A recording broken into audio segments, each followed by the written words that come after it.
On the 3rd of December 2021, Sri Lanka experienced a second island-wide blackout after a previous partial system failure was experienced on the 29th of November.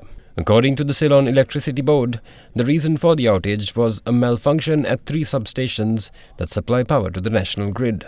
The outage also came at a time when CB unions were engaged in a work-to-rule campaign in protest of the sale of the Yugadanavi LNG power plant to US company New Fortress.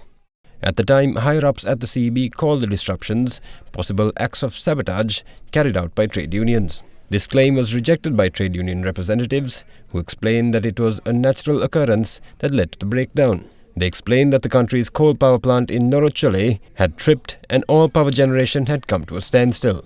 Following this, the Public Utilities Commission of Sri Lanka appointed a committee chaired by PUCSL Deputy Chairman Professor Janaka Ekanayaka to investigate the power outage and come up with the real reasons behind them.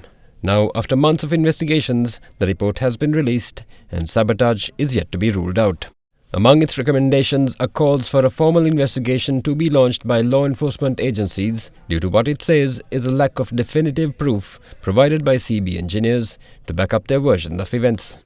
Further, although the committee was set up to probe the 3rd December blackout, it also examined the 29th November blackout as well, due to similarities between the two incidents. In its conclusions, the 7-member committee says that it has not found sufficient grounds to completely eliminate the allegation that the incidents on December 3rd and November 29, 2021 could have been pre-planned or caused by deliberate actions. The reason, it explains, is that CB personnel could not explain some key events such as the erroneous operation of end-fault protection and wrong configuration of line protection relays of the Kotmale-Biyagama 220 kV transmission line. They explained that the total blackout on December 3rd had been triggered by Circuit 1 on the Kotmale-Biyagama 220 kV transmission wire that tripped a full 22.33 seconds after the initial glitch in Circuit 2 had stabilized within 288 milliseconds and the system had returned to normal. Explanations provided by CB officials to the committee called it an earth fault in a single phase, but failed to provide definitive proof.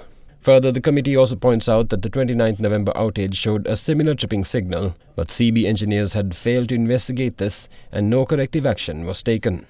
If this was done, it says, the second blackout could have been avoided. In addition, the committee has also found further anomalies, namely a possible tampering with data in the main 2 relay records at the Kotmale substation. The probes had found that certain records relating to lines 1 and 2 during the 3rd December incident were not available. The CB's explanation for this is that it could have been an overwriting of data due to internal memory storage issues. However, the report says that once again the CB was unable to show it any statement in the manufacturer's literature of the record system that confirmed this position. This has led the committee to express uncertainty whether records have been altered and to call for further investigations.